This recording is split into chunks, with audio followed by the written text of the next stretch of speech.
আমাদের যখন প্রথম প্রোগ্রাম শেষ হয়ে যায় সঙ্গে সঙ্গে তো আমরা পুলিশকে বলি। আমাদের যে পাইলট তাকে ফোন করে আমাদের ড্রাইভার, আমার ড্রাইভার, তিনি জানান যে আমরা এই অ্যাড্রেসে যেতে চাই।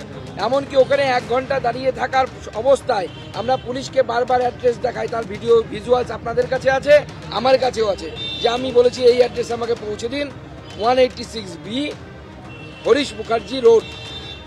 আমরা তো বলেছি এই লোকেশনে পৌঁছে দিন। এমনকি আমি এও বলেছিলাম যদি আপনাদের মনে হয় আমাকে পুলিশের ভ্যানে করে পৌঁছে দিন, কোনো অসুবিধা নেই। তারপরেও যেভাবে আটকানো হলো, কেন অভিষেক বন্দ্যোপাধ্যায়ের বাড়ির পাশের বাড়িতে অন্য কেউ যেতে পারবে না? এবং সব থেকে বড় কথা, যখন যিনি বাড়ির মালিক তিনি আমাকে নিতে এসেছেন, আপনারা বাড়িতে যাওয়ার সময় কাউকে বলে যান নাকি? আর শুধু সুকান্ত মজুমদার নেই, আমাদের পার্টির অনেক কর্মীরা গেছিলেন ওনার বাড়িতে, প্রত্যেককে আটকানো হয়েছে, প্রত্যেককে আটকানো হয়েছে। কেন আটকানো হবে? এত বড় ব্যক্তি হয়ে গেছেন উনি, ভারতবর্ষের জন্য এত গুরুত্বপূর্ণ। কি করেছেন ভারতবর্ষের জন্য? কি অবদান আছে ভারতবর্ষের জন্য? বিজ্ঞান গবেষণা করে কিছু পাবলিকেশন করে গেছেন, মানতাম না। করেছেন, অলিম্পিকে মেডেল নিয়ে এসছেন, তাও মানতাম। জনগণের জন্য কাজ করছে। বাড়ির পাশের লোকের খবর রাখে না, সে জনগণের কাজ করবে। পিসির আঁচলের নিচে থেকে হাডুডু খেলতে বলুন, আর সকালবেলা উঠে জিমে গিয়ে ব্যায়াম করতে বলুন, আর সাপ্লিমেন্ট খেতে বলুন, ওই দিয়ে ওনার চলবে। অবশ্যই আদালতের দ্বারস্থ হবো, আমি ওই বাড়িতে যাব।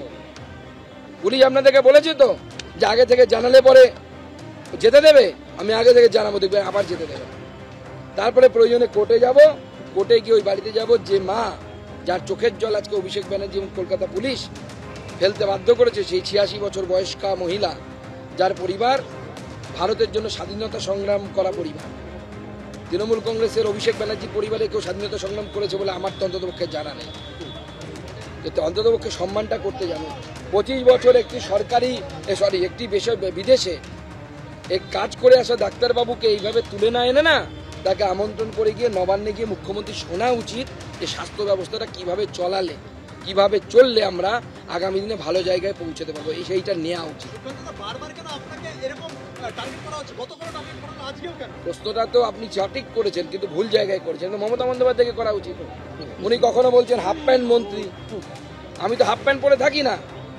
সব থেকে দুঃখের বিষয় হচ্ছে 11 সালে ওনার দলের 6 জন হাফ প্যান্ট মন্ত্রী ছিল, যদি আমি হাফ প্যান্ট মন্ত্রী হই। এমনকি মমতা বন্দ্যোপাধ্যায় নিজের জীবনের প্রথম দিকের হাফ প্যান্ট মন্ত্রী ছিলেন, যদি উনি আমাকে হাফ প্যান্ট মন্ত্রী হতো। এমওএল যদি হাফ প্যান্ট মন্ত্রী হয়, বাংলা থেকে একজন মন্ত্রী হয়েছে, সেটা পছন্দ হচ্ছে না ওনার। আসল বাংলা বিরোধী যদি কেউ থাকে তা হচ্ছে মমতা বন্দ্যোপাধ্যায়। বাংলা মদ ছাড়া অন্য কোনো কিছুকে উনি ভালোবাসেন না, কারণ ওটা বিক্রি হলে ওনার কামাই হয়, সরকারের কামাই হয়।